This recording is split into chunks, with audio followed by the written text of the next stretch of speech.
ਸਿਮਰਨਜੀਤ ਮਾਨ ਜੀ ਨੇ ਆ ਸਹੁੰ ਚੱਕੀ ਹੈ ਜਿਹੜੀ ਉਹ ਸੰਵਿਧਾਨ ਦੀ ਚੱਕੀ ਹੈ। ਤੁਸੀਂ ਸਾਰਿਆਂ ਨੇ ਦੇਖਿਆ ਕਾਨੂੰਨ ਦੀ ਚੱਕੀ ਹੈ। ਉਸੇ ਕਾਨੂੰਨ ਨੇ ਉਹ ਬੰਦੀ ਸਿੱਖ ਨੇ ਜਿਹੜੇ ਉਹਨਾਂ ਨੂੰ ਉਸੇ ਕਾਨੂੰਨ ਨੇ ਸਜ਼ਾ ਦਿੱਤੀ। ਉਸ ਪਾਰਲੀਮੈਂਟ ਦੇ ਵਿੱਚ ਤਾਂ ਇੱਕ ਦਿਨ ਨਹੀਂ ਬੋਲੇ, ਨੁਕਸਾਨ ਕਰਨ ਵਾਲਾ ਕੋਈ ਤੇ ਉਹ ਬਾਦਲ ਬਹੁਤ ਵੱਡਾ ਨੁਕਸਾਨ ਕੀਤਾ ਹੈ। ਉਹਦੇ ਜ਼ਿੰਮੇਵਾਰ ਬਾਦਲ ਤੁਸੀਂ ਆਪ ਕੌਮ ਤੋਂ ਇਲਾਵਾ ਤੁਸੀਂ ਪੰਜਾਬ ਨੂੰ ਨਹੀਂ ਛੱਡਿਆ। ਪੰਜਾਬ ਨੂੰ ਚਿੱਟੇ ਤੇ ਲਾਉਣ ਵਾਲੇ ਤੁਸੀਂ, ਗੈਂਗਸਟਰਸ ਬਣਾਉਣ ਵਾਲੇ ਤੁਸੀਂ। ਇਹਨਾਂ ਨੇ ਰਿਟਨ ਲਿਖ ਕੇ ਦਿੱਤਾ ਹੋਇਆ ਕਿਸਾਨਾਂ ਦੇ ਸਲਾਹ ਮਸ਼ਵਰੇ ਕਰੇ ਤੇ ਜਿੰਨਾ ਚਿਰ ਸੈਟੀਸਫਾਈਡ ਨਹੀਂ ਹੁੰਦੇ ਇਹ ਬਿੱਲ ਨਹੀਂ ਲੈ ਕੇ ਆਵਾਂਗੇ। ਇੱਥੇ ਖੁਦਕੁਸ਼ੀਆਂ ਦੀ ਗੱਲ ਕਰਨੀ ਨਹੀਂ ਹੈ, ਅਨਪਲੋਇਮੈਂਟ ਦੀ ਗੱਲ ਕਰਨੀ, ਇੱਥੇ ਕੁਝ ਨਹੀਂ ਕਰ ਦੇਣਾ। ਜੇ ਅਸੀਂ ਕਰਦੇ ਹਾਂ ਤਾਂ ਅੱਜ ਹਾਊਸ ਚੱਕਦਾ ਵੀ ਆ ਦੇਸ਼ ਦਾ ਕਾਨੂੰਨ ਆ, ਸੰਵਿਧਾਨ ਆ। ਸਿਮਰਨਜੀਤ ਮਾਨ ਜੀ ਨੇ ਆ ਸਹੁੰ ਚੱਕੀ ਆ ਜਿਹੜੀ ਉਹ ਸੰਵਿਧਾਨ ਦੀ ਚੱਕੀ ਹੈ। ਤੁਸੀਂ ਸਾਰਿਆਂ ਨੇ ਦੇਖਿਆ ਕਾਨੂੰਨ ਦੀ ਚੱਕੀ ਹੈ। ਉਸੇ ਕਾਨੂੰਨ ਨੇ ਉਹ ਬੰਦੀ ਸਿੱਖ ਨੇ ਜਿਹੜੇ ਉਹਨਾਂ ਨੂੰ ਉਸੇ ਕਾਨੂੰਨ ਨੇ ਸਜ਼ਾ ਦਿੱਤੀ ਹੋਈ ਹੈ। ਇਹ ਗੱਲ ਤਾਂ ਕਲੀਅਰ ਆ ਨਾ। ਉਸ ਪਾਰਲੀਮੈਂਟ ਦੇ ਵਿੱਚ ਤਾਂ ਇੱਕ ਦਿਨ ਨਹੀਂ ਬੋਲੇ। ਉਹ ਬੋਲਣਾ ਸੀ, ਪਾਰਲੀਮੈਂਟ 'ਚ ਮੌਕਾ ਮਿਲਿਆ ਸੀ, ਤੁਹਾਨੂੰ ਕਰਨੀ ਸੀ ਗੱਲ। ਉੱਥੇ ਤਾਂ ਕੀਤੀ ਨਹੀਂ, ਉੱਥੇ ਤਾਂ ਕਰਨੀ ਨਹੀਂ, ਕਿਉਂਕਿ ਸੰਵਿਧਾਨ ਦੀ ਸਹੁੰ ਖਾਧੀ ਆ, ਕਾਨੂੰਨ ਦੀ ਸਹੁੰ ਖਾਧੀ ਆ। ਉਹ ਕਾਨੂੰਨ ਅਲਾਉ ਹੀ ਨਹੀਂ ਕਰਦਾ ਇਹ ਚੀਜ਼ਾਂ ਨੂੰ, ਕਿਉਂਕਿ ਉਹਨਾਂ ਨੂੰ ਸਜ਼ਾ ਕਾਨੂੰਨ ਨੇ ਦਿੱਤੀ ਹੋਈ ਆ, ਸੁਪਰੀਮ ਕੋਰਟ ਨੇ ਦਿੱਤੀ ਹੋਈ ਆ। ਤੇ ਉਹਦਾ ਵਿਰੋਧ ਹੁਣ ਬਾਹਰ ਇਹ ਕੋਈ ਡਰਾਮਾ ਕਰਨਾ, ਕੋਈ ਫੰਡ ਹੋਰ ਇਕੱਠਾ ਕਰਨਾ ਹੋਣਾ, NRIs ਤੋਂ ਬਾਹਰੋਂ ਕੋਈ ਹੋਰ ਜ਼ਮੀਨ ਲੈਣੀ ਹੋਣੀ ਆ, ਉਹ ਮੈਂ ਨਹੀਂ ਕੁਝ ਕਹਿ ਸਕਦਾ ਉਹਦੇ ਵਿੱਚ। ਕਰਨ, ਉਹਨਾਂ ਦਾ ਹੱਕ ਆ, ਉਹ ਬਿਲਕੁਲ ਉਹ ਕਰ ਸਕਦੇ ਆ। ਉਹਨਾਂ ਨੇ ਦੇਖਣਾ ਵੀ ਕੀ ਕਰਨਾ, ਮੈਂ ਥੋੜ੍ਹੀ ਰੋਕ ਸਕਦਾ ਉਹਨਾਂ ਨੂੰ। ਪਰ ਗੱਲ ਇਹ ਆ ਬਈ ਉਹ ਵੀ ਕਾਨੂੰਨ ਦੇ ਦਾਇਰੇ 'ਚ ਜਿਹੜੀ ਗੱਲ ਆ ਉਹ ਕਾਨੂੰਨ ਦੇ ਦਾਇਰੇ 'ਚ ਹੀ ਰਹਿਣੀ ਆ, ਨਾ ਤੁਹਾਡੇ ਕਹਿਣ ਨਾਲ ਨਾ ਮੇਰੇ ਕਹਿਣ ਨਾਲ। ਹਾਂ, ਮੈਨੂੰ ਜ਼ਰੂਰ ਦੁੱਖ ਆ, ਉਹ ਰਹੂਗਾ ਹੀ ਵੀ ਜਿਹੜੇ ਬੰਦੇ ਭਾਈ ਜਿਨ੍ਹਾਂ ਨੇ ਲੋਕਾਂ ਨੂੰ ਮਾਰਿਆ, ਲੋਕ ਉਹਨਾਂ ਨੂੰ ਬਾਹਰ ਕੱਢਣਾ ਚਾਹੁੰਦੇ ਆ। ਦੇਖ ਲੈਣ ਹਾਰ ਮੂਸੇਵਾਲੇ ਸਾਹਿਬ ਦਾ ਫਾਦਰ ਰੋਜ਼ ਮਾਤਾ ਕਿਵੇਂ ਤੜਫਦੇ ਆ। ਇਹ ਭਾਈ ਜੇ ਲੋਕਾਂ ਦੇ ਪੁੱਤ ਮਰਵਾਉਣੇ ਆ, ਇਹਨਾਂ ਨੂੰ ਬਾਹਰ ਕਢਵਾ ਲਓ, ਇਹਨਾਂ ਨੂੰ ਛਡਵਾ ਲਓ। ਇਹ ਉਹ ਰਾਖਸ਼ ਨੇ, ਉਹ ਭੇੜੀਏ ਆ ਜਿਹੜੇ ਆ ਕੇ ਕਤਲੇਆਮ ਕਰਨਗੇ, ਖੂਨ ਡੋਲਣਗੇ, ਉਹਨਾਂ ਨੂੰ ਲੋਕਾਂ ਨੂੰ ਮਾਰਨਗੇ। ਤੇ ਉਹ ਜੇ ਚਾਹੁੰਦੇ ਹੋ ਤੁਸੀਂ ਚਲਾਈ ਜਾਓ ਜਿੰਨਾ ਸਾਡਾ ਜ਼ੋਰ ਆ। ਅਸੀਂ ਭਾਈ ਲੋਕਾਂ ਨੂੰ ਅਮਨ ਸ਼ਾਂਤੀ ਰੱਖਣ ਲਈ ਅਸੀਂ ਆਪਣਾ ਜ਼ੋਰ ਲਾ ਰਹੇ ਹਾਂ। ਇਦੋਂ ਵੱਧ ਮੈਂ ਕੁਝ ਨਹੀਂ ਕਹਿ ਸਕਦਾ। ਇਸ ਕਰਕੇ ਲੜਾਈ ਲਈ, ਇਸ ਦੇਸ਼ ਲਈ, ਇਸ ਦੇਸ਼ ਦੇ ਲੋਕਾਂ ਦੇ, ਇਸ ਪੰਜਾਬ ਲਈ ਹਮੇਸ਼ਾ ਤਿਆਰ। ਕੋਈ ਉਸ ਗੱਲ 'ਚ ਕੋਈ ਕਿੰਤੂ ਨਹੀਂ ਪਰੰਤੂ ਨਹੀਂ, ਨਾ ਪਿੱਛੇ ਕਦੇ ਹਟੇ ਆ, ਨਾ ਕਦੇ ਹਟਣ ਦਾ ਕੋਈ ਸਵਾਲ ਆ। ਤੇ ਇਸ ਕਰਕੇ ਇਹ ਆਪਣਾ ਜ਼ੋਰ ਲਾਉਂਦੇ ਰਹਿਣ ਲੋਕਾਂ ਨੂੰ ਖੂਨ ਉਹਨਾਂ ਦਾ ਡੋਲਣ ਲਈ। ਅਸੀਂ ਖੂਨ ਪੰਜਾਬ ਦਾ ਡੋਲਣ ਨਹੀਂ ਦੇਣਾ। ਭਰਾ ਮਾਰੂ ਜੰਗ ਆ ਜਿਹੜੀ ਉਹ ਚੱਲਣ ਨਹੀਂ ਦੇਣੀ। % ਕਹਿ ਰਹੇ ਆ ਬਈ, ਕੌਣ ਰੋਕ ਰਿਹਾ ਸੀ ਇਸ ਗੱਲ ਦੀ? ਕੋਈ ਬੰਦੀ ਸਿੱਖਾਂ ਦੀ ਗੱਲ ਜਿਹੜੇ ਆ ਸੁਖਬੀਰ ਬਾਦਲ ਕੇ ਨੇ, ਇਹਨਾਂ ਨੇ ਕੋਈ ਨਹੀਂ ਰੱਖੀ। ਇਹ ਕਰਦੇ ਕੋਈ ਗੱਲ ਉੱਥੇ ਕੋਈ ਗੱਲ ਆਈ ਨਹੀਂ ਇਹਨਾਂ ਨੂੰ। ਬਾਹਰ ਫੱਟੀਆਂ ਜੀ ਲੈ ਕੇ ਖੜੇ ਰਹੇ ਨੇ, ਕਿਸੇ ਨੇ ਸੁਣੀ ਨਹੀਂ ਇਹਨਾਂ ਦੀ ਗੱਲ।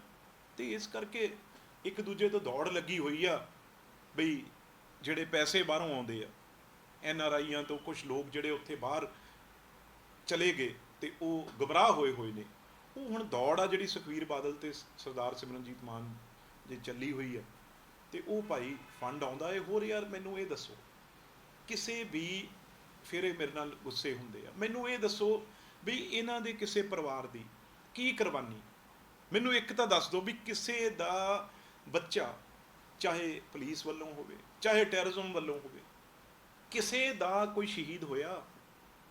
ਮੈਂ ਇੱਕ ਗੱਲ ਆਓ, ਜੇ ਇਹ ਕਿਸੇ ਪਾਸੇ ਵੀ ਪੰਜਾਬ ਦੇ ਹੱਕਦਾਰ ਨੇ, ਇਹਨਾਂ ਨੇ ਕਿਹੜੀ ਲੜਾਈ ਲੜੀ ਆ? ਜੇ ਇਹ ਟੈਰਰਿਸਟ ਬਣ ਕੇ ਜਾਂ ਬਾਦਲ ਸਾਹਿਬ ਜਾਂ ਉਹਨਾਂ ਦੇ ਕੋਈ ਪਾਰਟੀ, ਇਹਨਾਂ ਨੇ ਕਿਹੜੀ ਲੜਾਈ ਲੜੀ ਆ? ਮੈਨੂੰ ਦੱਸਣ ਤਾਂ ਸਹੀ। ਐਂ ਸਿਮਰਨਜੀਤ ਮਾਨ ਸਾਹਿਬ ਨੇ। ਇਸ ਕਰਕੇ ਕਹਿਣਾ ਬੜਾ ਸੌਖਾ। ਇਹ ਕੋਈ ਚੀਚੀ ਦਾ ਖੂਨ ਵੀ ਦਿੱਤਾ ਪੰਜਾਬ ਨੂੰ। ਸਿਰਫ ਭਾਸ਼ਣ, ਗੱਲਾਂ, ਬਸ ਸਿਰਫ ਧਾਰਮਿਕ ਗੱਲਾਂ ਕਰਕੇ ਲੋਕਾਂ ਨੂੰ ਗੁੰਮਰਾਹ ਕਰਕੇ ਲੋਕਾਂ ਨੂੰ ਲੜਾਈ ਦੀ ਗੱਲ ਕਰਨੀ ਆ। ਹੋਰ ਇਹਨਾਂ ਨੇ ਅਮਨ ਸ਼ਾਂਤੀ ਦੀ ਕਦੇ ਗੱਲ ਨਹੀਂ ਕਰਨੀ। ਜਿੱਥੇ ਕੋਈ ਪਵਾੜਾ ਪੈ ਸਕਦਾ ਉਹ ਪਾਉਣਾ ਹੈ। ਮੈਨੂੰ ਦੱਸ ਦਿਓ, ਜੇ ਇਹ 'ਚੋਂ ਕੁਝ ਪੰਜਾਬ ਨੂੰ ਫਾਇਦਾ ਨਿਕਲ ਸਕਦਾ ਤਾਂ ਇਹ ਕਰ ਲਓ। ਤੇ ਮੈਂ ਤਾਂ ਭਾਈ ਇਹੀ ਬਾਰ-ਬਾਰ ਕਿਹਾ ਏ, ਕਾਫੀ ਉਮਰਾਂ ਵੀ ਹੋ ਗਈਆਂ ਇਹਨਾਂ ਦੀਆਂ, ਬਹੁਤ ਕੁਝ ਤੁਹਾਨੂੰ ਲੋਕਾਂ ਨੂੰ ਪੰਜਾਬ ਨੇ ਦੇਤਾ, ਪੰਜਾਬ ਨੇ ਤੁਹਾਨੂੰ ਰਜਾਤਾ। ਆਪਾਂ ਪੰਜਾਬ ਦੀ ਸੁੱਖ ਭਾਲਣੀ ਹੈ ਕਿ ਪੰਜਾਬ ਵਿੱਚ ਗੋਲੀਆਂ ਜਾਂ ਅੱਤਵਾਦੀ ਜਾਂ ਗੈਂਗਸਟਰ ਉਹ ਚਲਾਉਣੇ ਆ, ਇਹ ਲੋਕ ਫੈਸਲਾ ਕਰਨਗੇ, ਲੋਕਾਂ ਦੇ ਹੱਥ ਆ। ਅਸੀਂ ਤਾਂ ਬੇਨਤੀਆਂ ਹੀ ਕਰ ਸਕਦੇ ਹਾਂ ਤੇ ਇਹਨਾਂ ਨੂੰ ਸਿਰ ਚੁੱਕਣ ਨਹੀਂ ਦੇਣਾ ਕਦੇ। ਲੇਕਿਨ ਸਮਝਦਾ ਕੇਸਰੀ ਝੰਡੇ ਦੀ ਗੱਲ ਕਰ ਰਹੇ ਹਾਂ ਤੇ ਤਿਰੰਗੇ ਦੀ ਗੱਲ, ਇਹ ਆਪਸ ਵਿੱਚ ਆਪਾਂ ਇਹ ਕੌਣ ਜੋੜ ਰਿਹਾ, ਗੱਲ ਕਿਉਂ ਜੋੜ ਰਹੇ ਆ, ਇਹ ਵੀ ਸਮਝਣ ਦੀ ਕੋਸ਼ਿਸ਼ ਕੀਤੀ ਹੈ। ਇਹਦੇ ਵਿੱਚ ਵੀ ਸਿਆਸਤ ਆ, ਇਹਦੇ ਵਿੱਚ ਵੀ ਸਿਰਫ ਇੱਕ ਕਲੈਸ਼ ਕਰਨ ਦੀ ਕੋਸ਼ਿਸ਼ ਕੀਤੀ ਹੈ। 15 ਅਗਸਤ ਆ, 15 ਅਗਸਤ ਨੂੰ ਜਿੱਦਣ ਦਾ ਦੇਸ਼ ਆਜ਼ਾਦ ਹੋਇਆ, ਆਪਾਂ 15 ਅਗਸਤ ਨੂੰ ਝੰਡਾ ਲਹਿਰਾਉਂਦੇ ਆ ਕਿ ਨਹੀਂ, ਤਿਰੰਗਾ ਚੜਾਉਂਦੇ ਆ ਨਾ, ਉਹ ਇੱਕ ਅਲੱਗ ਦਿਨ। ਕੇਸਰੀ ਝੰਡਾ ਉਹ ਸਾਡਾ ਆਪਣਾ ਕੇਸਰੀ ਜਿਹੜਾ ਹੈ, ਉਹ ਮੈਂ ਸਮਝਦਾ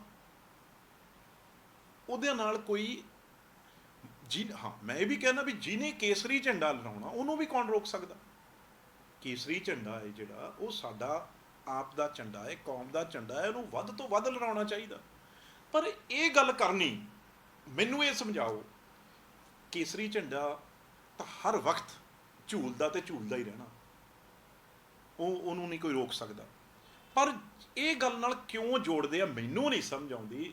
ਬਈ ਤਿਰੰਗੇ ਦੇ ਨਾਲ ਜਿਹੜਾ 15 ਅਗਸਤ ਨੂੰ ਜਿਹੜਾ ਦੇਸ਼ ਦਾ ਤਿਰੰਗਾ ਲਹਿਰਾਇਆ ਜਾਂਦਾ, ਚਾਹੇ ਸਰਕਾਰੀ ਲੈਵਲ 'ਤੇ ਲਹਿਰਾਇਆ ਜਾਂਦਾ, ਚਾਹੇ ਕਿਸੇ ਸਕੂਲਾਂ 'ਚ ਕਾਲਜਾਂ 'ਚ ਜਿੱਥੇ ਵੀ ਲਹਿਰਾਇਆ ਜਾਂਦਾ, ਉਹਦੇ ਨਾਲ ਇਸ ਗੱਲ ਨੂੰ ਆਪਾਂ ਕਿਉਂ ਜੋੜ ਰਹੇ ਹਾਂ, ਮੈਨੂੰ ਇਸ ਸੋਚਦਾ ਨਹੀਂ, ਇਹਦੇ ਲਈ ਬਾਰੇ ਮੈਨੂੰ ਕੋਈ ਸਮਝ ਨਹੀਂ ਗਈ। ਜਿਹੜਾ ਤਿਰੰਗਾ ਹੈ ਉਹ ਸਾਡੇ ਦੇਸ਼ ਦਾ ਝੰਡਾ ਹੈ ਤੇ ਸਭ ਦਾ ਝੰਡਾ ਹੈ, ਉਹਦੇ ਨਾਲ ਕੇਸਰੀ ਝੰਡਾ ਜਾਂ ਇਹੋ ਜਿਹੀ ਗੱਲ ਕਰਨ ਦਾ ਮਕਸਦ ਕੀ ਹੈ, ਕਲੀਅਰ ਕਰਨਾ ਚਾਹੀਦਾ ਇਹਨਾਂ ਨੂੰ ਵੀ ਇਹ ਕੀ ਦਿਖਾਉਣਾ ਕੀ ਚਾਹੁੰਦੇ ਆ, ਇਹਨਾਂ ਦਾ ਮਕਸਦ ਕੀ ਹੈ। ਕੇਸਰੀ ਝੰਡਾ ਤਾਂ 365 ਦਿਨ ਹੀ ਸਾਡਾ ਕੇਸਰੀ ਝੰਡਾ ਵੱਡੇ ਤੋਂ ਵੱਡੇ ਹਰ ਸਾਡੇ ਸਥਾਨਾਂ 'ਤੇ ਉਹ ਝੂਲਦਾ ਹੈ, ਇਸ ਕਰਕੇ ਉਹਨੂੰ ਕੋਈ ਨਹੀਂ ਰੋਕ ਸਕਦਾ ਕੇਸਰੀ ਝੰਡਿਆਂ ਨੂੰ। ਇਸ ਕਰਕੇ ਇਹ ਗੱਲ ਸਮਝ ਤੋਂ ਬਾਹਰ ਆ ਵੀ ਇਹਦੇ ਪਿੱਛੇ ਰਾਜਨੀਤੀ ਕੀ ਆ, ਵੀ ਇਹ ਗੱਲ ਕਿਉਂ ਉੱਠੀ ਤੇ ਕਿਹਨੇ ਉਠਾਈ। ਇਸ ਜੀ ਗੱਲ ਇਹ ਦੇਸ਼ ਨੂੰ ਕਿਤੇ ਨਾ ਕਿਤੇ ਕੋਈ ਹੋਰ ਪਰਿਸਥਿਤੀ 'ਚ ਪਾਉਣਾ ਚਾਹੁੰਦੇ, ਇਹਦੇ ਪਿੱਛੇ ਗੱਲ ਕੋਈ ਹੋਰ ਆ, ਉਹਨੂੰ ਜ਼ਰੂਰ ਜਿਹੜੇ ਵੀ ਇਹ ਕਰਦੇ ਆ ਉਹਨੂੰ ਕਲੀਅਰ ਕਰਨਾ ਚਾਹੀਦਾ ਹੈ। ਦੇਖੋ, ਇੱਕ ਗੱਲ ਸਾਡਾ ਪੰਥ ਦਾ, ਸਾਡਾ ਸਭ ਦਾ ਇਸੇ ਤਰੀਕੇ ਨਾਲ ਕੇਸਰੀ ਨਿਸ਼ਾਨ ਆ, ਚਾਹੇ ਉਹ ਸਿੱਖਾਂ ਦਾ ਲਾ ਲਓ, ਚਾਹੇ ਉਹ ਹਿੰਦੂਆਂ ਦਾ ਲਾ ਲਓ, ਸਭ ਦਾ ਕੇਸਰੀ ਝੰਡਾ ਸਭ ਦਾ ਹੈ, ਕਿਸ ਦਾ ਇੱਕ ਦਾ ਹੈ। ਤੇ ਇਸ ਕਰਕੇ ਇਹ ਐਸੀ ਗੱਲ ਬਿਲਕੁਲ ਜਿਹੜੀ ਆ, ਮੈਂ ਸਿਆਸਤ ਤੋਂ ਪ੍ਰੇਰਿਤ ਇਹ ਗੱਲਾਂ ਲੱਗਦੀਆਂ ਹੈ। ਇਹਦੇ ਵਿੱਚ ਮੈਂ ਤਾਂ ਆਪਣੇ ਆਪ ਨੂੰ ਮੈਂ ਸਮਝਦਾ ਇਸ ਗੱਲ ਤੋਂ ਬੜਾ ਚਿੰਤਤ ਹਾਂ ਵੀ ਇਹ ਕਿਉਂ ਹੋ ਰਿਹਾ ਤੇ ਕਿਉਂ ਕੀਤਾ ਜਾ ਰਿਹਾ, ਇਹਦਾ ਡਿਜ਼ਾਈਨ, ਇਹਦਾ ਮਕਸਦ ਕੀ ਆ। ਆਪ ਹੀ ਹੈ ਸੁਖਬੀਰ ਸਿੰਘ ਬਾਦਲ ਪਰਿਵਾਰ, ਕਿਸੇ ਨੂੰ ਵੀ ਪੁੱਛ ਲਓ, ਇਹ ਤਾਂ ਉਹਨਾਂ ਨੇ ਬਹੁਤ ਅੱਜ ਕੱਲ੍ਹ ਕੀਤੀ ਹੈ ਬੜੀ। ਉਹ ਭਾਈ ਸਭ ਤੋਂ ਉਹ ਜੇ ਨੁਕਸਾਨ ਕਰਨ ਵਾਲਾ ਹੈ ਕੋਈ ਤੇ ਉਹ ਬਾਦਲ ਪਰਿਵਾਰ ਆ। ਤੇ ਉਹਨਾਂ ਨੇ ਅੱਜ ਇਹ ਗੱਲ ਕਹੀ ਆ, ਹਾਂ ਵੀ ਵਿੱਚ ਹੀ ਆ, ਵਿੱਚ ਤੁਸੀਂ ਹੋ, ਹੋਰ ਕੌਣ। ਤੁਸੀਂ ਸਭ ਤੋਂ ਵੱਡੇ ਆਪ ਹੀ ਆਪਣੀ ਪਾਰਟੀ ਦਾ, ਆਪਣੀ ਕੌਮ ਦਾ, SGPC ਦਾ ਜਿਹੜੀ ਵੀ ਆ, ਉਹਦਾ ਤੁਸੀਂ ਬਹੁਤ ਵੱਡਾ ਨੁਕਸਾਨ ਕੀਤਾ ਹੈ। ਉਹਦੇ ਜ਼ਿੰਮੇਵਾਰ ਸੁਖਬੀਰ ਸਿੰਘ ਬਾਦਲ ਤੁਸੀਂ ਆਪ ਹੋ, ਹੋਰ ਕੋਈ ਤੁਹਾਡੇ ਤੋਂ ਵੱਧ ਕੋਈ ਜ਼ਿੰਮੇਦਾਰ ਇਸ ਚੀਜ਼ ਦਾ ਨਹੀਂ ਗਾ। ਪੰਜਾਬ ਨੂੰ, ਕੌਮ ਤੋਂ ਇਲਾਵਾ ਤੁਸੀਂ ਤਾਂ ਪੰਜਾਬ ਨੂੰ ਨਹੀਂ ਛੱਡਿਆ, ਤੁਸੀਂ ਤਾਂ ਪੰਜਾਬ ਨੂੰ ਚਿੱਟੇ 'ਤੇ ਲਾਉਣ ਵਾਲੇ, ਤੁਸੀਂ ਗੈਂਗਸਟਰ ਬਣਾਉਣ ਵਾਲੇ, ਤੁਸੀਂ ਛੱਡਿਆ ਕਿਸੇ ਨੂੰ। ਇਸ ਕਰਕੇ ਹੁਣ ਐਵੇਂ ਭੱਜੇ ਫਿਰਦੇ ਹੋ, ਕੋਈ ਗੱਲ ਨਹੀਂ, ਕੋਈ ਬਾਤ ਨਹੀਂ। ਇਸ ਕਰਕੇ ਬੇਮਤਲਬ ਕੋਈ ਪੁੱਛਦਾ ਵੀ ਨਹੀਂ, ਕਦੇ ਪ੍ਰੈਜ਼ੀਡੈਂਟ ਨੂੰ ਵੋਟ ਪਾਉਂਦੇ ਆ BJP ਦੇ ਮਗਰ, ਕਦੇ ਵਾਈਸ ਪ੍ਰੈਜ਼ੀਡੈਂਟ ਨੂੰ ਉਹਨਾਂ ਨੇ ਵੋਟ ਮੰਗੀ ਵੀ ਨਹੀਂ ਤਾਂ ਵੀ ਉਹਨਾਂ ਨੂੰ ਪਾ ਗਏ। ਇਸ ਕਰਕੇ ਇਹਨਾਂ ਦਾ ਕੋਈ ਹੁਣ ਇਸ ਵੇਲੇ ਮੈਂ ਸਮਝਦਾ ਪੰਜਾਬ 'ਚ ਜਾਂ ਕਿਤੇ ਵੀ ਇਹਨਾਂ ਦੀ ਕੋਈ ਜਗ੍ਹਾ ਨਹੀਂ ਰਹਿ ਚੁੱਕੀ। ਇਸ ਕਰਕੇ ਇਹ ਤਾਂ ਐਵੇਂ ਗੱਲਾਂ ਕਰਦੇ ਆ। ਜਲਦੀ ਤੋਂ ਜਲਦੀ ਗੁਰਦੁਆਰਾ ਪ੍ਰਬੰਧਕ ਕਮੇਟੀ ਇਲੈਕਸ਼ਨ ਆ ਜਿਹੜੀ, ਉਹ ਹੋਮ ਮਿਨਿਸਟਰੀ ਨੂੰ ਕਰਾਉਣੀ ਚਾਹੀਦੀ ਆ। ਅਤੇ ਜਿੱਥੇ ਇਹ ਅੱਜ ਗੁਰਦੁਆਰਾ ਸਾਹਿਬਾਂ 'ਤੇ ਜਿਹੜਾ ਇਹਨਾਂ ਦਾ ਮੈਂ ਸਮਝਦਾ ਇੱਕ ਇਹਨਾਂ ਨੇ ਕਬਜ਼ਾ ਕੀਤਾ ਹੋਇਆ SGPC ਦੇ ਰਾਹੀਂ, ਉਹ ਜਲਦੀ ਤੋਂ ਜਲਦੀ ਛੁੱਟੇ। ਅਤੇ ਮੈਂ ਸਮਝਦਾ ਆਪਣੇ ਆਪ ਹੀ SGPC, ਆਪਣੇ ਆਪ ਹੀ ਪੰਥ, ਆਪਣੇ ਆਪ ਹੀ ਅਕਾਲੀ ਦਲ ਆ ਜਿਹੜਾ, ਉਹ ਤਕੜਾ ਹੋ ਜਾਏਗਾ। ਨਹੀਂ, ਇਹਨਾਂ ਦਾ ਸਰੋਕਾਰ ਨਹੀਂ ਗਾ ਕੋਈ। ਦੇਖੋ, ਅਸੀਂ ਤਾਂ ਖੈਰ ਜਿਹੜੀ ਕਾਂਗਰਸ ਪਾਰਟੀ ਆ ਉਹ ਤਾਂ ਸਭ ਦੀ ਪਾਰਟੀ ਆ, ਸਿੱਖ, ਹਿੰਦੂ, ਮੁਸਲਿਮ, ਈਸਾਈ ਸਾਰੇ ਧਰਮਾਂ ਦੀ ਪਾਰਟੀ ਆ। ਇਹ ਪੋਲੀਟਿਕਸ ਕਰਦੇ ਸੀਗੇ, ਇਕੱਲੀ ਸਿੱਖ ਸਿਆਸਤ ਕਰਦੇ ਸੀ। ਇਹਨਾਂ ਨੇ ਬਹੁਤ ਚਿਰ, ਚਾਹੇ ਸਾਡੇ ਗੁਰਦੁਆਰੇ ਸਾਹਿਬਾਨ ਹੋਣ, ਚਾਹੇ ਸਾਡੇ ਜਿੰਨੇ ਵੀ ਜਥੇਦਾਰ ਬਣਦੇ ਹੋਣ ਉਹਨਾਂ ਨੂੰ ਇਹਨਾਂ ਨੇ ਆਪਣੀਆਂ ਜੇਬਾਂ ਦੀ ਕਠਪੁਤਲੀਆਂ ਬਣਾ ਲਿਆ। ਇਹਨਾਂ ਨੇ ਸਭ ਚੀਜ਼ਾਂ 'ਚ ਦਲਾਲੀਆਂ ਕੀਤੀਆਂ। ਤੇ ਇਸ ਕਰਕੇ ਕੋਈ ਵੀ ਇਸ ਵੇਲੇ ਚਾਹੇ ਪੰਥਕ ਧਿਰ ਚਾਹੇ ਕੋਈ ਵੀ ਆ, ਜਿੰਨੇ ਵੀ ਮੈਂ ਸਮਝਦਾ ਸਿਆਣੇ ਬੰਦੇ ਆ, ਉਹ ਇਸ ਵੇਲੇ ਸਾਰੇ ਇਹਨਾਂ ਤੋਂ ਕਰਾਰਾ ਕਰ ਚੁੱਕੇ ਆ। ਇਹਨਾਂ ਦੀ ਨਾਲ ਕਿਸੇ ਨੇ ਕੋਈ ਏਕਤਾ ਨਹੀਂ ਕਰਨੀ, ਸਭ ਇਹਨਾਂ ਤੋਂ ਪਰੇ ਹੋ ਚੁੱਕੇ ਨੇ। ਉਹ ਸਿਰਫ ਉਹ ਦਿਨ ਉਡੀਕ ਰਿਹਾ ਜਿੱਦਣ SGPC ਦੀਆਂ ਚੋਣਾਂ ਹੋਣ, ਤੇ ਫਿਰ ਉਦੋਂ ਬਾਅਦ ਤੁਸੀਂ ਦੇਖੋਗੇ ਬਹੁਤ ਚੰਗੇ ਲੋਕ ਮੂਹਰੇ ਆਉਣਗੇ। ਆਪਣੇ ਆਪ ਪੰਥ ਦਾ ਫਾਇਦਾ ਹੋਊਗਾ, ਸਾਡੇ ਧਰਮ ਦਾ ਫਾਇਦਾ ਹੋਊਗਾ, ਉਹਦਾ ਪ੍ਰਚਾਰ ਹੋਊਗਾ। ਪਰ ਉਹ ਦਿਨ ਨੇੜੇ ਹੀ ਆ ਜਿੱਦਣ SGPC ਇਹਨਾਂ ਤੋਂ ਖੋਈ ਜਾਏਗੀ, ਤੇ ਆਪਣੇ ਆਪ ਹੀ ਸਾਰੇ ਪੰਥਕ ਜਿਹੜੀ ਇਕੱਠ ਆ ਉਹ ਵੀ ਆਪਣੇ ਆਪ ਤੁਹਾਨੂੰ ਦਿਖੂਗਾ। ਤੇ ਅਲੱਗ ਇੱਕ ਜਿਹੜੀ ਆ ਉਹ ਨਵੀਂ ਊਰਜਾ ਲੈ ਕੇ ਤੁਸੀਂ ਦੇਖੋਗੇ। ਬਹੁਤ ਜਿਹੜਾ ਇਹਨਾਂ ਨੇ ਪਿਛਲੇ 30 ਸਾਲਾਂ ਤੋਂ ਮੈਂ ਸਮਝਦਾ ਕਬਜ਼ਾ ਕੀਤਾ ਹੋਇਆ, ਉਦੋਂ ਬਾਅਦ ਇੱਕ ਨਵੀਂ ਰੋਸ਼ਨੀ ਆ ਜਿਹੜੀ ਉਹ ਜ਼ਰੂਰ ਹੋਏਗੀ। ਅਰੇ ਬਹੁਤ ਚੰਗੀ ਤਰ੍ਹਾਂ ਸਮਝਦੇ ਹੋ, ਜਾਣਦੇ ਹੋ ਵੀ ਇਹ ਸਰਕਾਰ ਹਰ ਚੀਜ਼ ਬਲਡੋਜ਼ ਕਰਨਾ ਚਾਹੁੰਦੀ ਹੈ, ਹਰ ਜਗ੍ਹਾ ਢਾਹ ਢਵਾਈ ਕਰਨਾ ਚਾਹੁੰਦੀ ਹੈ ਵੀ ਕੋਈ ਦੇਸ਼ ਦਾ ਸੰਵਿਧਾਨ ਕਾਨੂੰਨ ਬਚ ਨਾ ਸਕੇ, ਕੋਈ ਸਟੇਟ ਤੇ ਸੈਂਟਰ ਦੇ ਰਿਲੇਸ਼ਨ ਬਚ ਨਾ ਸਕਣ। ਹੁਣ ਇੱਕ ਕੰਕਰੈਂਟ ਲਿਸਟ ਹੁੰਦੀ ਹੈ, ਇਹ ਤੁਸੀਂ ਸਾਰੇ ਜਾਣਦੇ ਹੋ। ਉਹਦੇ ਵਿੱਚ ਬਹੁਤ ਲਿਸਟ ਦੇ ਵਿੱਚ ਅਧਿਕਾਰ ਨੇ ਜਿਹੜੇ ਉਹ ਸਟੇਟ ਦੇ ਆ, ਚਾਹੇ ਉਹ ਪਾਣੀ ਦਾ ਹੋਵੇ, ਚਾਹੇ ਉਹ ਬਿਜਲੀ ਦਾ ਹੋਵੇ, ਚਾਹੇ ਉਹ ਖੇਤੀ ਦਾ ਹੋਵੇ, ਇਸ ਤਰੀਕੇ ਨਾਲ। ਪਰ ਇਹ ਕੀ ਕਰ ਰਹੇ ਆ, ਹਰ ਚੀਜ਼ ਦੇ ਵਿੱਚ ਸੈਂਟਰ ਗਵਰਨਮੈਂਟ, ਹਰ ਚੀਜ਼ ਦਾ ਕਾਨੂੰਨ 'ਚ ਇਹ ਅੱਜ ਤੋਂ ਪਹਿਲਾਂ 2001 'ਚ ਇਹ ਇੱਕ ਅਮੈਂਡਮੈਂਟ ਆਈ ਸੀ। ਉਹਦੇ ਵਿੱਚ ਉਸ ਵੇਲੇ ਦੀ ਸਰਕਾਰ ਨੇ, ਉਹ ਸੰਤੋਸ਼ ਮੋਹਨ ਦੇਵ ਇੱਕ ਬਹੁਤ ਸੀਨੀਅਰ MP ਰਹੇ ਤੇ ਚੇਅਰਮੈਨ ਸੀ ਕਮੇਟੀ ਦੇ, ਉਹਦੇ ਵਿੱਚ ਉਹਨਾਂ ਨੇ ਬਹੁਤ ਥੋਰੋ ਡਿਸਕਸ਼ਨ ਸਾਰੀਆਂ ਸਟੇਟਸ ਨੂੰ ਬੁਲਾ ਕੇ, ਸਾਰੇ ਯੂਨੀਅਨਸ ਨੂੰ ਬੁਲਾ ਕੇ, ਸਟੇਕ ਹੋਲਡਰਸ ਨੂੰ ਬੁਲਾ ਕੇ, ਸਾਰੇ ਹੀ ਮੁਲਾਜ਼ਮ ਜਥੇਬੰਦੀਆਂ ਨੂੰ ਬੁਲਾ ਕੇ ਕੱਲੀ ਕੱਲੀ ਗੱਲ ਜਿਹੜੀ ਆ ਉਹ ਸੁਣੀ। ਉਦੋਂ ਬਾਅਦ ਬਹੁਤ ਵਧੀਆ ਫੈਸਲਾ ਹੋਇਆ ਵੀ ਕਦੇ ਵੀ ਜੇ ਕੁਛ ਇਹ 'ਚ ਕਰਨਾ ਵੀ ਆ, ਇਹ ਕਿਸਾਨ ਜਥੇਬੰਦੀਆਂ ਨੇ, ਯੂਨੀਅਨਸ ਨੇ, ਸਟੇਕ ਹੋਲਡਰਸ ਨੇ, ਬਿਜਲੀ ਬੋਰਡ ਨੇ, ਸਟੇਟਸ ਨੇ, ਉਹਨਾਂ ਤੋਂ ਬਗੈਰ ਕੋਈ ਗੱਲ ਨਹੀਂ। ਹੁਣ ਇਹ ਧੱਕੇ ਨਾਲ ਕਾਨੂੰਨ ਲਿਆ ਇਹ 'ਚ, ਇਹ ਕੰਕਰੈਂਟ ਲਿਸਟ ਦੀ ਪਹਿਲਾਂ ਤਾਂ ਘੋਰ ਉਲੰਘਣਾ ਹੈ। ਉਦੋਂ ਬਾਅਦ ਇਹ 'ਚ ਕਰ ਕੀ ਰਹੇ ਆ ਇਹ ਤੁਸੀਂ ਦੇਖੋ, ਹਜ਼ਾਰਾਂ ਕਰੋੜ ਦੇ ਸੈਟਅਪ ਸਾਰੀਆਂ ਸਟੇਟਾਂ ਨੇ, ਬਿਜਲੀ ਬੋਰਡਾਂ ਨੇ। ਇਹ ਕੋਈ ਟੈਲੀਫੋਨ ਤਾਂ ਹੈ ਨਹੀਂ ਵੀ ਹਵਾ 'ਚ ਗੱਲ ਹੋ ਜਾਣੀ ਹੈ। ਤਾਰਾਂ ਵਿਛਾਈਆਂ ਹੋਈਆਂ, ਕਿਤੇ ਗ੍ਰਿਡ ਬਣੇ ਹੋਏ ਆ, ਕਿਤੇ ਹਰ ਪਿੰਡ ਨੂੰ ਜਿਹੜੀ ਆ ਉਹ ਤਾਰ ਬਿਜਲੀ ਬੋਰਡ ਨੇ ਵਿਛਾਈ ਹੋਈ ਆ, ਬਿਜਲੀ ਦੀਆਂ ਸਟੇਟਾਂ ਨੇ ਲਾਈਆਂ, ਕਿਤੇ ਵੱਡੇ ਹਾਈ ਵੋਲਟੇਜ ਕਿੱਡੇ ਕਿੱਡੇ ਜਿਹੜੀਆਂ ਤਾਰਾਂ ਜਾ ਰਹੀਆਂ। ਉਹ ਅੱਜ 70 ਸਾਲ ਹੋ ਗਏ ਉਸ ਨੂੰ ਖੜੇ ਕਰਦੇ ਹੋਏ ਨੂੰ। ਅੱਜ ਜਦੋਂ ਸਾਰਾ ਕੁਝ ਬਣ ਗਿਆ, ਸਾਰਾ ਕੁਝ ਖੋ ਕੇ ਅਡਾਨੀ ਅਮਾਨੀ ਫੇਰ ਤੇ ਟਾਟਾ ਵਰਗੇ ਹੋਰ ਇੱਕ ਅੱਧਾ, ਇਹ ਚਾਰਾਂ ਨੂੰ ਹੱਥ ਸੌਂਪ ਦਿਓ ਵੀ ਸਾਰੀ ਬਿਜਲੀ ਜਿੱਥੇ ਤਾਂ ਫਾਇਦਾ ਹੁੰਦਾ ਏ, ਜਿੱਥੇ ਪ੍ਰੋਫਿਟ ਆ, ਉਹ ਇਹ ਬਿਜਲੀ ਦੇਣਗੇ। ਜਿੱਥੇ ਘਾਟਾ ਏ ਉਹ ਸਾਰਾ ਇਹਦਾ ਸਾਰਾ ਉਹ ਸਟੇਟ ਗਵਰਨਮੈਂਟਾਂ ਦੇ ਕੋਲ ਮੜ ਦਾਂਗੇ। ਤੇ ਸਾਰੀ ਇੱਕ ਜਿਹੜਾ ਗ੍ਰਿਡ ਬਣਾ ਰਹੇ ਆ, ਜਿਹਦੇ ਵਿੱਚ ਸੈਂਟਰਲ ਗ੍ਰਿਡ, ਜਿੱਥੇ ਸਾਰਾ ਕੁਝ ਇਹਨਾਂ ਦੇ ਹੱਥ 'ਚ ਪਾਵਰ ਆ ਜਾਊਗੀ। ਕਿਸੇ ਨਾਲ ਕੋਈ ਰੌਲਾ ਪੈਂਦਾ, ਕਿਸੇ ਨਾਲ ਕੀ ਹੁੰਦਾ, ਉਹ ਕੋਈ ਸੁਣਵਾਈ ਨਹੀਂ। ਉਦੋਂ ਬਾਅਦ ਇੱਕ ਹੋਰ ਕਾਨੂੰਨ ਲਿਆ ਇਹ ਵਿੱਚ, ਜਿੰਨੇ ਵੀ ਬੋਰਡ ਨੇ, ਜਿੰਨੇ ਵੀ ਸਾਡੇ ਦਾਇਰੇ ਨੇ, ਐਸੀਆਂ ਕੁਆਲੀਫਿਕੇਸ਼ਨਾਂ ਰੱਖਤੀਆਂ ਕਿ ਸਾਡਾ ਸਟੇਟ ਦਾ ਨਾ ਉਹ 'ਚ ਕੋਈ ਮੈਂਬਰ ਲੱਗ ਸਕਦਾ, ਨਾ ਉਹਦਾ ਚੇਅਰਮੈਨ ਤਾਂ ਬਣਨਾ ਹੀ ਕੀ ਆ। ਉਹ ਵੀ ਸਾਰਾ ਕੁਝ ਆਪਣੇ ਹੱਥ 'ਚ ਵੀ ਸੈਂਟਰ ਦੇ ਬੰਦੇ ਆ ਜਿਹੜੇ ਉਹੀ ਲੱਗਣ, ਜਿਨ੍ਹਾਂ ਦੀਆਂ ਇਹਨਾਂ ਦੀਆਂ ਕਠਪੁਤਲੀਆਂ ਹੋਣ। ਹੁਣ ਮੈਨੂੰ ਤੁਸੀਂ ਇਹ ਦੱਸੋ, ਅਸੀਂ ਆਪਣੇ ਪੰਜਾਬ 'ਚ ਆਪਾਂ ਬਿਜਲੀ ਫ੍ਰੀ ਦਿੰਦੇ ਹਾਂ ਕਿਸਾਨਾਂ ਨੂੰ। ਕਿਸੇ ਸਟੇਟ ਦੇ ਵਿੱਚ ਕਿਸੇ ਚੀਜ਼ ਦੀ ਕੋਈ ਸਟੇਟਾਂ ਹੀ ਆਖਰ ਨੇੜੇ ਨੇ ਨਾ, ਸਟੇਟ ਨੂੰ ਲੋਕਾਂ ਨੇ ਚੁਣਿਆ ਹੁੰਦਾ। ਹੁਣ ਆਪਾਂ ਕਿਤੇ 300 ਯੂਨਿਟ ਦਿੰਦਾ, ਕੋਈ ਕਿੰਨੇ ਯੂਨਿਟ ਦਿੰਦਾ, ਕੋਈ ਕੁਛ ਫ੍ਰੀ ਦਿੰਦਾ। ਉਹ ਸਾਰਾ ਕੁਝ ਜਦ ਇਹਨਾਂ ਕੋਲ ਆਊ, ਸੂਬਿਆਂ ਦੇ ਕੋਲ ਕਿਸੇ ਨੂੰ ਕੁਛ ਦੇਣ ਜੋਗਾ ਨਹੀਂ ਰਹੂਗੀ। ਸਾਰੀ ਤਾਕਤ ਇਹਨਾਂ ਦੇ ਕੋਲ ਆ ਜਾਊਗੀ। ਇਹ ਆਪਣੀ ਮਨਮਰਜ਼ੀ ਦੇ ਅਮਾਨੀ ਤੇ ਅਡਾਨੀ ਮਨਮਰਜ਼ੀ ਦੇ ਰੇਟ ਆ, ਟੈਰਿਫ ਆ ਜਿਹੜੇ ਉਹ ਬਿਜਲੀ ਦੇ ਲਾਉਣਗੇ। ਤੇ ਸਾਰੀ ਜਿੰਨਾ ਕੁਝ ਬਣਿਆ ਹੋਇਆ ਸਾਰਾ ਕੁਝ ਇਹਨਾਂ ਦੇ ਹੱਥ, ਇਨਫਰਾਸਟ੍ਰਕਚਰ ਸਾਰਾ ਜਿਹੜਾ ਉਹ ਚਲੇ ਜਾਊਗਾ। ਆਪਾਂ ਬਣਾਉਂਦੇ ਰਹਿ ਗਏ, ਦੁਨੀਆ ਆਪਣੇ ਟੈਕਸਾਂ ਦੇ ਪੈਸਾ ਦੇ ਆਪਣੀ ਜਿਹੜਾ ਇਹ ਉਹ 'ਚ ਸਟੇਟਾਂ ਨੂੰ ਮਤਲਬ ਮਿਹਨਤਾਂ ਨਾਲ ਇਸ ਤਰੀਕੇ ਨਾਲ ਸਰਕਾਰਾਂ ਨੇ, ਚਾਹੇ ਉਹ GST ਦਾ ਹੁਣ ਆਇਆ, ਚਾਹੇ ਪਹਿਲਾਂ ਟੈਕਸ ਦੇ ਪੈਸਿਆਂ ਨਾਲ, ਤੇ ਮੁੜ ਕੇ ਹੁਣ ਸਾਰਾ ਕੁਝ ਹੂੰਝ ਕੇ ਲੈ ਜਾਣ। ਪਰ ਅੱਜ ਅਸੀਂ ਬਹੁਤ ਤਕੜੇ ਹੋ ਕੇ ਇਹਦਾ ਡਟ ਕੇ ਵਿਰੋਧ ਕੀਤਾ ਤੇ ਇਹ ਬਿੱਲ ਨੂੰ ਪਾਰਲੀਮੈਂਟ 'ਚ ਪਾਸ ਹੋਣੋਂ ਰੋਕਿਆ ਏ। ਹੁਣ ਇਹ ਬਿੱਲ ਆ ਜਿਹੜਾ ਅੱਜ ਸਟੈਂਡਿੰਗ ਕਮੇਟੀ ਕੋਲ ਚਲਾ ਗਿਆ ਹੈ। ਸਟੈਂਡਿੰਗ ਕਮੇਟੀ 'ਚ ਬੇਸ਼ੱਕ ਇਹਨਾਂ ਦੇ ਨੰਬਰ ਨੇ।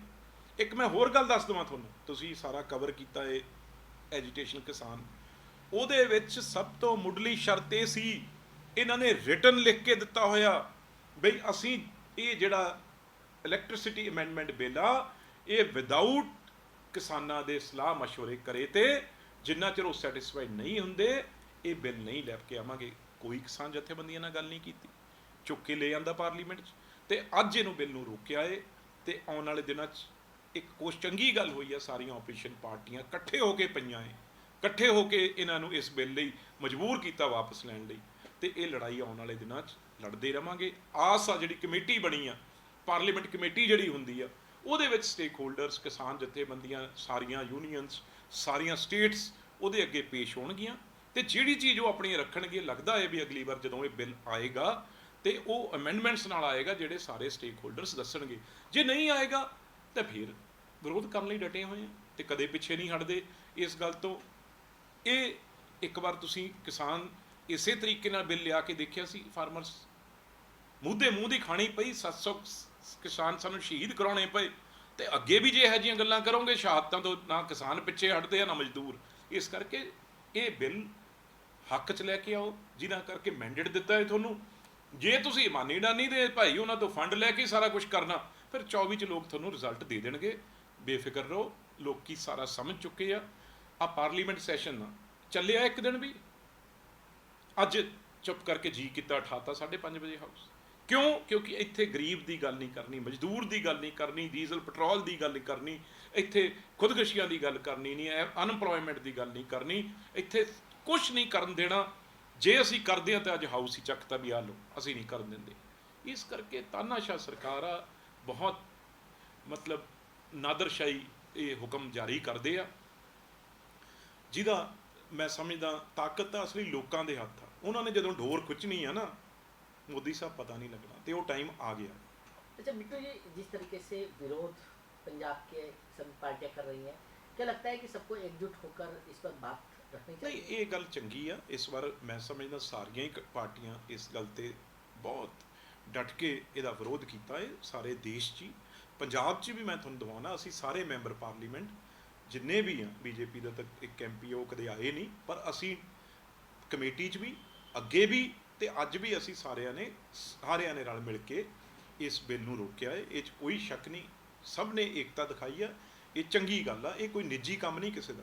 ਤੇ ਇਸ ਲਈ ਅੱਗੇ ਵੀ ਮੈਂ ਤੁਹਾਨੂੰ ਵਿਸ਼ਵਾਸ ਦਿਵਾਉਣਾ, ਪਾਰਲੀਮੈਂਟ 'ਚ ਤੇ ਲੋਕ ਸਭਾ 'ਚ ਅਸੀਂ ਸਭ ਆਪੋਜੀਸ਼ਨ ਪਾਰਟੀਆਂ ਪੰਜਾਬ ਦੀਆਂ ਇਸ ਗੱਲ ਤੇ ਡਟ ਕੇ ਇਕੱਠੇ ਹੋ ਕੇ ਲੜਾਂਗੇ। ਇਹ ਇਕੱਲੇ ਨਾਲ ਲੜਾਈ ਲੜਨ ਵਾਲੀ ਨਹੀਂ ਗੀ, ਕਿਉਂਕਿ ਸਾਡੇ ਕੋਲ ਸਭ ਕੋਲ ਨੰਬਰ ਉਹਨੇ ਨਹੀਂ ਗੇ। ਇਕੱਠੇ ਹੋ ਕੇ ਲੜਾਈ ਲੜ ਸਕਦੇ ਆ ਤੇ ਉਹ ਅਸੀਂ ਕਰਾਂਗੇ। ਬਹੁਤ ਖਤਰਨਾਕ ਰਿਪੋਰਟਸ ਜਿਹੜੀਆਂ ਮੈਂ TV ਚੈਨਲਸ 'ਤੇ ਦੇਖੀਆਂ ਨੇ ਜਾਂ ਆਪਣੇ ਪਤਾ ਕੀਤਾ ਹੈ, ਇੱਕਦਮ ਚਾਹੇ ਉਹ ਸਾਡੀ ਗਊ ਮਾਤਾ ਹੋਵੇ, ਚਾਹੇ ਬਹੁਤ ਜ਼ਿਆਦਾ ਪ੍ਰੋਬਲਮਸ ਜਿਹੜੀਆਂ ਉਹਨਾਂ ਨੂੰ ਆ ਰਹੀਆਂ। ਅੰਕੜੇ ਹਜੇ ਸਰਕਾਰੀ ਜਿਹੜੇ ਅੰਕੜੇ ਨੇ ਉਹ ਵੀ ਜਿਹੜੇ ਉਹ ਪੂਰੇ ਨਹੀਂ ਆ ਸਕੇ, ਜਿੰਨੀਆਂ ਇਹਦੇ ਨਾਲ ਡੈਥਸ ਹੋ ਰਹੀਆਂ, ਮੌਤਾਂ ਹੋ ਰਹੀਆਂ।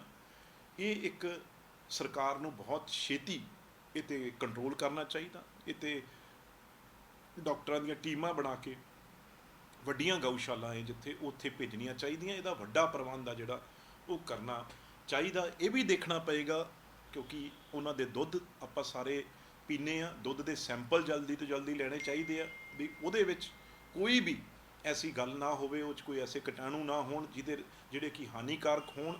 ਇਹ ਛੇਤੀ ਤੋਂ ਛੇਤੀ ਜਿਹੜਾ ਮੈਨੂੰ ਟੈਲੀਫੋਨ ਆ ਰਿਹਾ ਜਾਂ ਲੋਕਾਂ ਦੇ ਕਮੈਂਟਸ ਆ ਰਹੇ ਆ, ਲੋਕ ਬੜੇ ਚਿੰਤਤ ਨੇ ਵੀ ਇਹ ਜਿਹੜਾ ਦੁੱਧ ਆ ਜਿਹਦਾ ਸੇਵਨ ਅਸੀਂ ਕਰਦੇ ਆ ਸਾਰੇ, ਉਹ ਦੁੱਧ 'ਚ ਕੋਈ ਐਸੀ ਗੱਲ ਨਾ ਹੋਵੇ। ਤੇ ਇਹ ਜਲਦੀ ਤੋਂ ਜਲਦੀ ਸਰਕਾਰ ਨੂੰ ਇਹ ਕਲੀਅਰ ਕਰਨਾ ਚਾਹੀਦਾ ਵੀ ਕਿੰਨੀ ਛੇਤੀ ਇਹ ਰੋਕਥਾਮ ਇਹਦੀ ਕਰਾਂਗੇ ਕਿ ਦੁੱਧ ਦੇ ਵਿੱਚ ਕੋਈ ਵੀ ਐਸੀ ਗੱਲ ਨਹੀਂ ਗੀ ਜਿਹੜੀ ਲੋਕਾਂ ਲਈ ਹਾਨੀਕਾਰਕ ਹੋਵੇ। ਇਹ ਬੜਾ ਵੱਡਾ ਇਸ ਵੇਲੇ ਪੰਜਾਬ ਸਰਕਾਰ ਦੇ ਮੂਹਰੇ ਇੱਕ ਪ੍ਰਸ਼ਨ ਆ।